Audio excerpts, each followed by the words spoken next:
Some of you are quitting because you've got challenges. Thoughts are going to your head. I just need to quit. I need to drop out of this major. I need to get out of this relationship, an unhealthy relationship. I need to just quit I need to quit. This spirituality isn't working for me. There is no appreciable difference in me and the person that doesn't believe in God. I'm out. Listen, don't quit. Don't give up. Don't lose heart. If you will keep going, if you will keep trusting, if you will keep believing, God is going to give you a phenomenal finish. If you would like weekly content that builds your faith and helps you walk out all that God has for your life, subscribe and be a part of Life Family. Does anybody know the Olympic motto? Yes, but let's look at the original, Citius Altius Fortius. Say, it's not Texan, but let's say it together. Citius, which means faster, higher, stronger. That is the Olympic creed, the mantra that all of these phenomenal athletes who have given their lives to compete in the Olympics, athletes from all over the world, and they're measured in tenths of a second, hundredths of a second. I mean, that's the separation between the medals sometimes in these races. I've been so proud of the swimmers and shot put and table tennis and volleyball, and it's just an incredible thing to see so many wonderful athletes. And they all say, or a lot of them say, and 4 years from now, I'll be back and I'm going to be faster.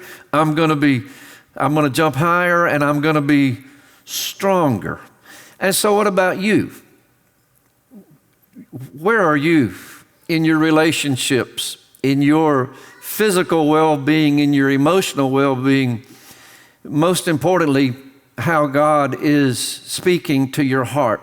Are you also going faster, higher, and becoming stronger in life around you and in your relationship with the Lord? Or has it sort of plateaued?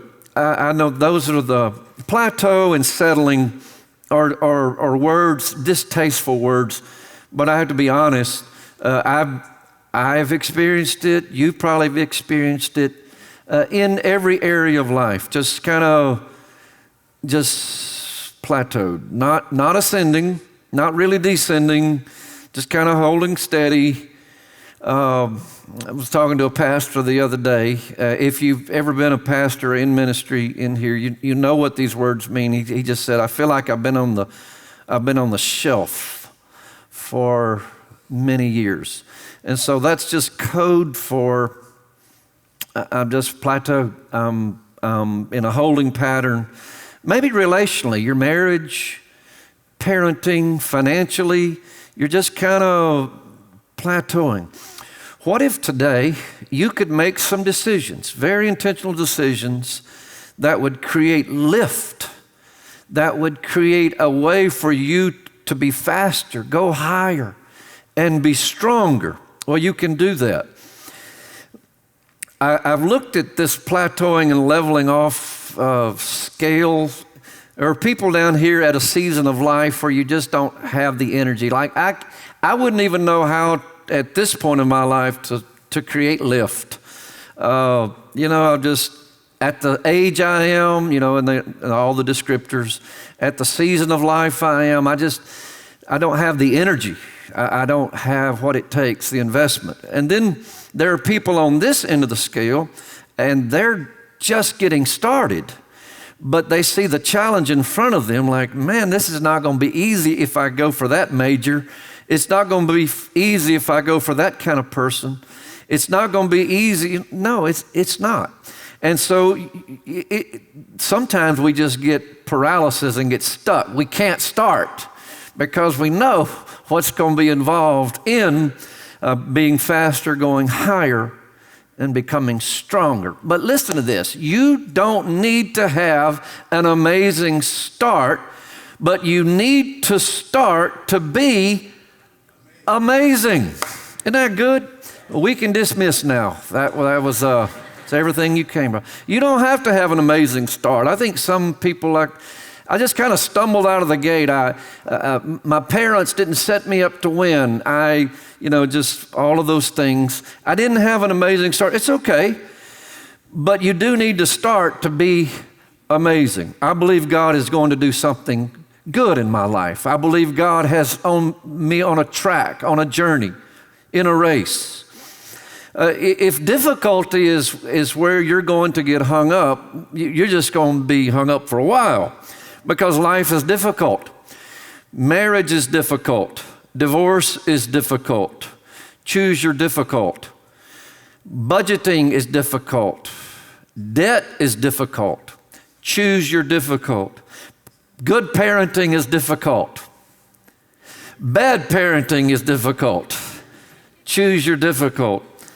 Fitness is difficult. Obesity is difficult. Choose your difficult. Education is difficult. Ignorance is difficult. Choose your difficulty. Being a Christ follower is difficult. Not being a Christ follower is difficult. Choose your difficult. If you're waiting for life to be easy, well, it's just not going to be, because this is a world that we're traveling through. We are in a race. We are like these Olympic athletes. We're training hard. We're trying to go and make a difference. I love the Apostle Paul because he was Olympian in his kind of his themes of life. He was not a great athlete. He was very short. Commentators say about 4.5 feet tall. He was not someone that you would enjoy looking at necessarily, but his mind, brilliant. This man was just a brilliant mind. Wrote most of the New Testament, and I just love his risk-taking, his entrepreneurship. And if you couldn't love the Apostle Paul enough, here's another reason. He was a sports fan. He loved sports. I love Paul. He was likely had attended one of the Olympic Games in Greece and probably was calling upon those memories when he wrote Hebrews 12. Hebrews 12 is Olympian in theme, and it's for you as a believer. This is what it says. Therefore, since we are surrounded by such a great cloud of witnesses, he would be talking about the arenas filled with people. Sadly, Tokyo, as you've seen those beautiful facilities, empty, no witnesses. He says, though, that you're surrounded by witnesses. Because you are, let us throw off everything that hinders and the sin that easily entangles, hinders and entangles, and let us run. So he's talking about the race. Run with perseverance, the race marked out for us. Let us fix our eyes on Jesus, the author and perfecter of our faith, who for the joy set before him endured the cross, scorning its shame, sat down at the right hand of the throne of God. So in the first half of this scripture, the Apostle Paul talks about the race that you're going to run. It has to be with perseverance, and it's not going to be without difficulty.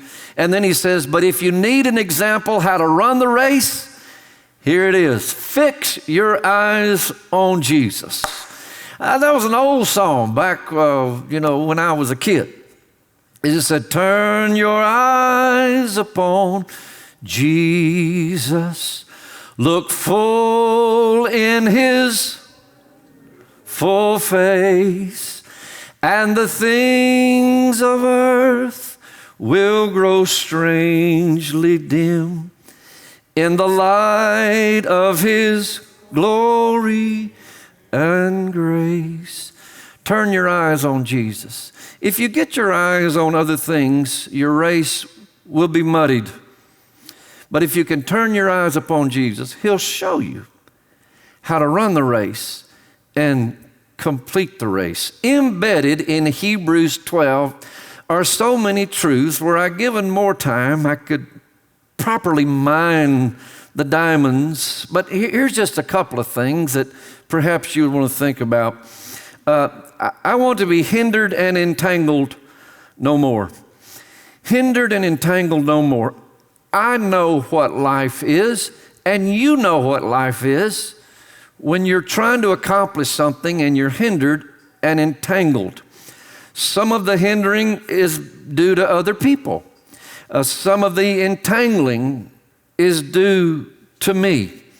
Hebrews 12:1, the Apostle Paul says, now here's a race set out before you, your legacy and your lineage, and you're going to finish well. But in order to do that, let us throw off everything that hinders and the sin easily entangles us. Throw off everything that hinders and the sin that easily entangles us. Hinders and entangles. Hinders and entangles. It says throw it off. It's apotithmi. Apotithmi is the Greek word which means throw it off. It actually means get this off of me. Get it off of me. I can't take it anymore. It's constricting me. It's holding me. It's keeping me from going where I need to go. Apotithmi. Denise says that a lot. Apotithmi. Stay away from me. No, she's not talking about me so much, or maybe, but we know, my two girls and I know that Denise is a little claustrophobic, and because we know that she doesn't like to be, anybody else here claustrophobic or have a little bit of that?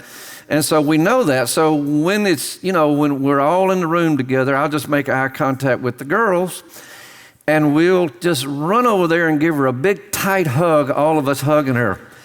And it don't take nothing, and she starts fighting and clawing, and it's just so much fun. Apotithmi. Get this off of me. Paul says when you're running your race, there's going to be things that hinder and entangle, and you're supposed to say, apotithmi. Get this off of me. You don't need to have an amazing start. You do need to start to be amazing. So the question is, what is hindering you and what is entangling you? Because Paul puts them in two buckets, hindrances and entanglements. Hindrances, it's like they're two categories. And I don't know all the theology about why he had two categories, but let's just say the hindrance category is people from the outside. So that's your associates and friends, people you run with, people you admire, people that you see on their Instagram and you say, man, I want to be like them. It's sometimes the people that you surround yourself with cause you the greatest hindrances or obstacles. It's things from the outside that are causing you not to run your race at your fullest capacity. You tell me who your 5 friends are, and I'll tell you who you are, because we surround ourselves with who we want to be. Sometimes that's really good, and sometimes it's a hindrance, like their values are rubbing off on me. Their lifestyle is rubbing off on me, and it's hindering my righteous race. I want to finish well. I want them to say, good job, and this thing is hindering me. Sometimes I'm hindered by people in authority or authority figures or people I admire that said something to me. Sometimes it is a very encouraging word.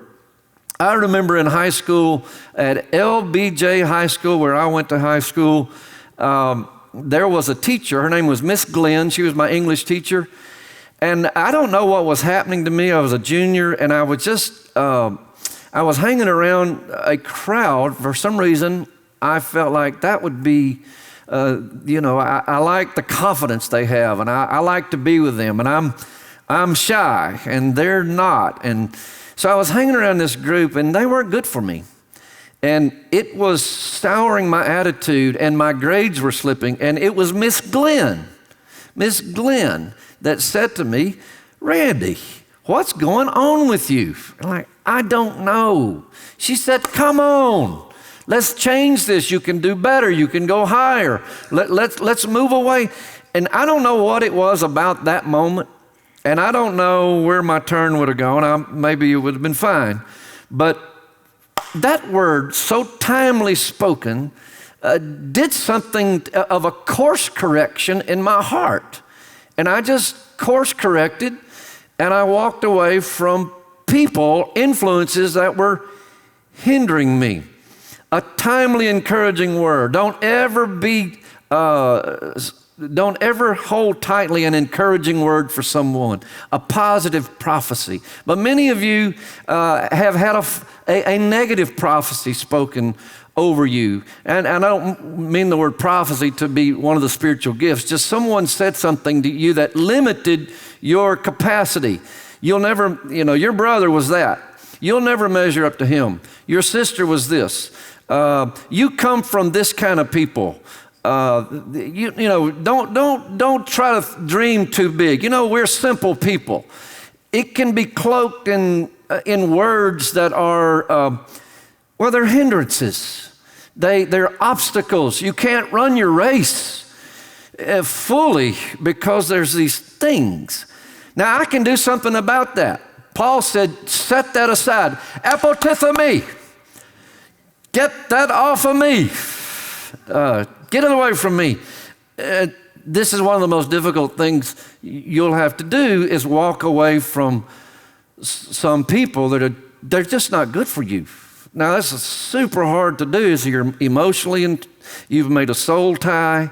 Your mind, and what are they going to think when I just stop calling or texting or showing up? And just tell them, listen, I'm trying to go this way, faster, higher, strong. I'm trying to ascend.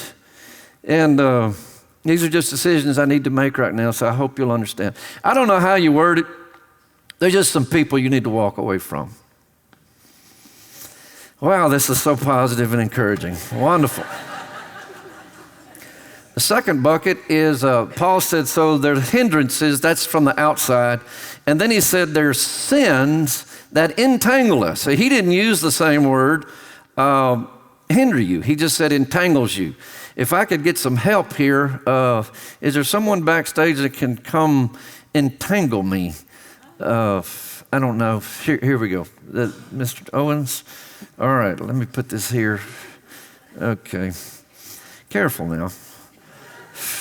Wait a minute, what's happening? All right. Okay, I can button that. All right. Okay. Wait a minute, came undone. Fix it back there. Right there? Oh, back here, this side. Yeah, okay. So, I know that I'm saved, and I know that I have a sin nature. And how can those go together? Not sure. And I know it caused the Apostle Paul a lot of angst when he thought about it. Like, if I'm saved, then what is this nature in me that wants to go left when I should be trying to go right? What is this that keeps me going toward the lowest common denominator? And finally he just says, I'm at war. War with what? Well, it's the flesh and the spirit, and they're at war. So the flesh and the spirit are at war in your heart as well. And it's not a salvation issue. This is why do I keep falling for that? And why do I keep being attracted to that kind of person? And why do I keep falling off the wagon? And so after a while, you're making these decisions, and you're just tangled up. What a can you imagine? Now I'm a speedster in real life, but can you imagine an Olympian trying to run with this on, and run? You can't run. You cannot run because you're tangled. What's tangling you? What is it that's tangling you up? Why are you allowing yourself to be tangled? Well, it feels good. It's pleasurable. It's fulfilling. It's all that stuff. But it's tangling your race. It's hindering your lineage. Okay. I got it out of there. Apotithemy. I got to get, okay, so a lot of times you need help to get untangled. And that's where the body of Christ is so wonderful. You need a brother you can talk to in confidence that will hold your trust. You need a sister to talk to. You need someone to say, well, how do I do this? But it just won't happen. You won't be unhindered or untangled just by saying, well, I sure hope this happens. And I prayed. Well, prayer is good and thinking is good, but you have to have intentional actions, not good intentions. Intentional actions, not good intentions. Freedom comes for you, and confidence comes for you when you take that first step, when you decide, and then you take the first step.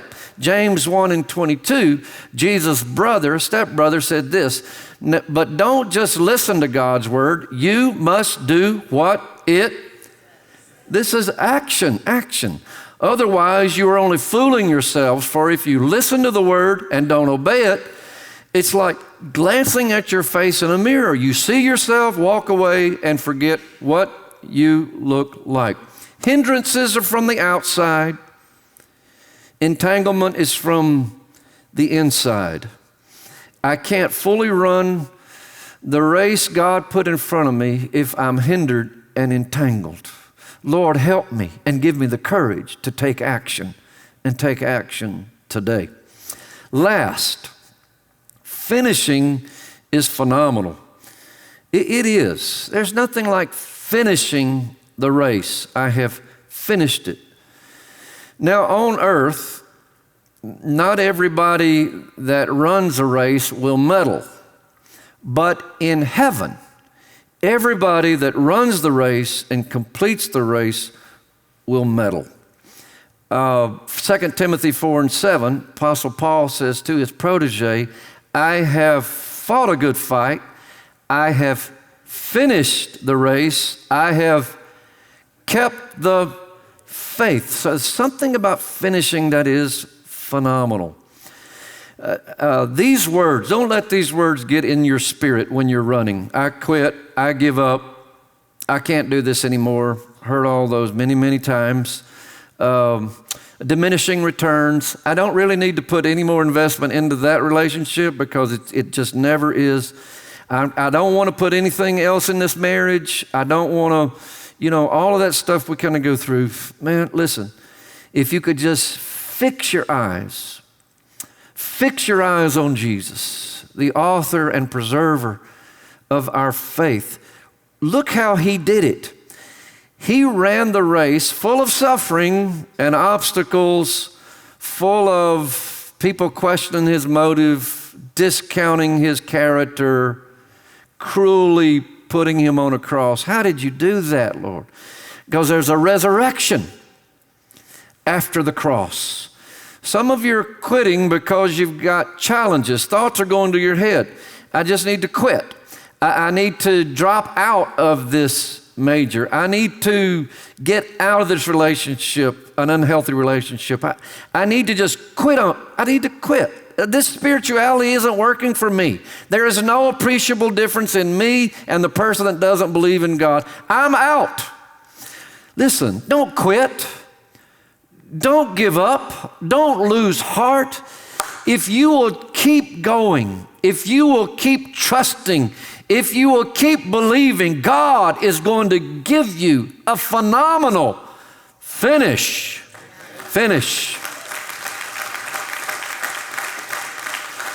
Hebrews 12:1, let us run with what? Perseverance, the race marked out for us. This is in the Olympic Stadium, them seeing the race, where the finish line is, in the starter blocks. Go. I got to run it with perseverance. Voices in my head are going to say, quit, stop, get out. I ignore the voices and I keep my eyes up on Jesus and I watch how he finished his race. He finished with perseverance, and that's what we need to do. Perseverance is continuing a course of action without regard to discouragement, opposition, or watch this, previous failure. You failed last time you did that. Remember, you're going to fail again. No, I'm not. You came up way short last time. Remember, you're going to come up short again. Voices of the enemy. Keep your eyes on you. Fix your eye. I like it says fix your eyes. It's like a southern thing, like Paul from the South. Fix your eyes on Jesus. Fix them. And watch how he ran and run just like him. Perseverance. 1968 Olympic Games were in Mexico City. The final event of the 68 Olympics was a marathon, 26 miles, circling all throughout Mexico City. They would end the race by letting the runners come and do one more lap inside the arena, big cheers, and then that would be the winner. And so the race began, and off they went. And coming into that stadium was the people who were fast and moving, and there was the big cheers, and they broke the tape. The winner did, and then, people kind of straggling into the stadium and coming and finishing, big cheers for them. It was over. There was the award ceremony. They stand up on the podium, the gold, the silver, the bronze, and then everyone who participated, big hand for them. And then the people in the Mexico stadium began to tear down things to prepare it for the closing ceremonies, which are happening right now in Tokyo. Closing ceremonies. So they're working hard. And then, watch this. Suddenly, a murmur began to break out across the spectators. And it was started real low, and then it got real high. And it began to dawn on everybody, the marathon is not over because there's one runner still out there. And then he came in the stadium. John Stephen Aquari. I believe that's how you pronounce his name. John Stephen Aquari from Tanzania. This young African athlete comes in 1 hour after the last marathon runner. He had fallen and broken his right fibula. He was dehydrated, he was nauseated, and he kept going. And he comes into the stadium, and everybody in that stadium rose to applaud the courage of this young man. His limp became a walk, his walk became a jog, and his jog became a run. And he went to the end, and there was the massive applause of the stadium and the other athletes. Once he had gained his composure, the reporter said to the young man, "You were hurt so badly. Why didn't you stop?"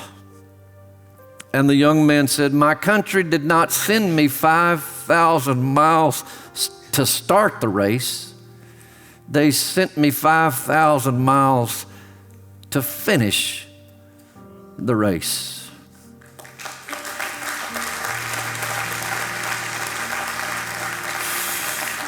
Let us fix our eyes on Jesus, the author and perfecter of our faith.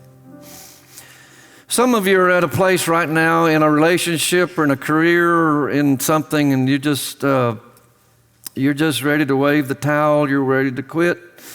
You've been hurt enough. How much pain can you take anyway?